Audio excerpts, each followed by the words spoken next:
Ad alırsan çatmışam. Fatih keçirlər. Onun nə az, nə çox, düz 111 yaşı var. Yaşının çox olmasına baxmayaraq, o gümrah və sağlam görünüşü ilə heç də az diqqət cəlb eləmir. Söhbət Tovuz rayon Dondarquşçu kəndində yaşayan Həsən Quliyevdən gedir. Ömrünün bir əsrini başa vuran Həsən baba həyatın bütün keçməkeçli yollarını qət edib. İndi onun xatirələrində daha çox qanlı döyüşlərin getdiyi müharibələr yer alıb. Çünki ən böyük şücaətlərini məhz elə döyüş meydanlarında göstərib. Həsən baba 1918-1920-ci illər müharibəsində, 1939-cu il Fin Soveti döyüşündə və 1941-45-ci il Böyük Vətən müharibəsində iştirak edib və medallarla təltif olunub. Müharibə yoldaşlarından danışarkən süjetimizin qəhrəmanının dolmuş gözləri də diqqətimizdən yayınmadı. Məni hökumət götürdü. Amerika, Angliya.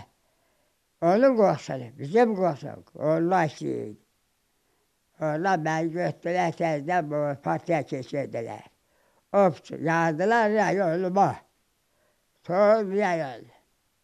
Gülbəzəldi. Hər şey, hanı etmişəm, qoçaqlıq eləmişəm.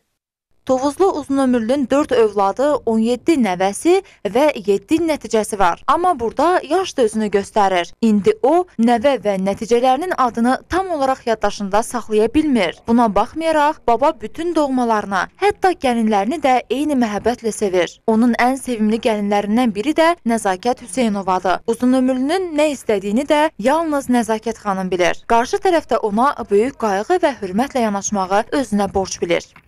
Elə bil o kişi ilə mən fəxr eləyirəm. O kişi elə bil mənim həyatımda elə bil nətər deyim, ən belə çox hörmət elədiyim ağsaqqallardan biridir. Onu öz atam qədər istəmişəm indiyə kimi. Həyatım boyu demək olar ki, onun qulluğunda durmağa hazıram. Həsən babanın oğlu Nazim də atasının çox gümrah və səhhətində heç bir problemin olmadığını bildirdi. O deyir ki, atasının belə uzun ömür sürməsinin başlıca səbəbi içki və siqaretdən istifadə etməməsidir.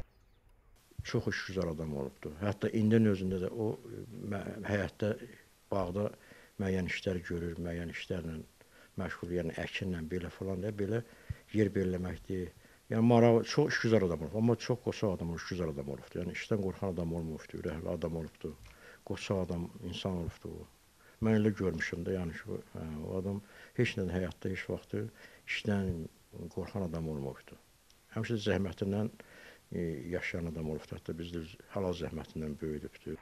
Azərbaycan Uzunömürlər diyarıda qeyd edək ki, indi respublikamızda yaşı 100-dən yuxarı olan 838 nəfər vətəndaş yaşayır. Sözün hər bir mənasında bu məmləkətdə insanın özü qədər insani dəyərləri də qədim tarixə malikdir. O dəyərlər ki, müasir dünya üçün örnək qismində qəbul edilir. Biz də arzu edirik ki, bütün ağsaqqallar Həsən baba kimi evinin və süfrəsinin başından əskik olmasın. Aymir İsmail qızı, Ceyran Ələkbərova, Nuran Ələkbərli, TTV Tovuz.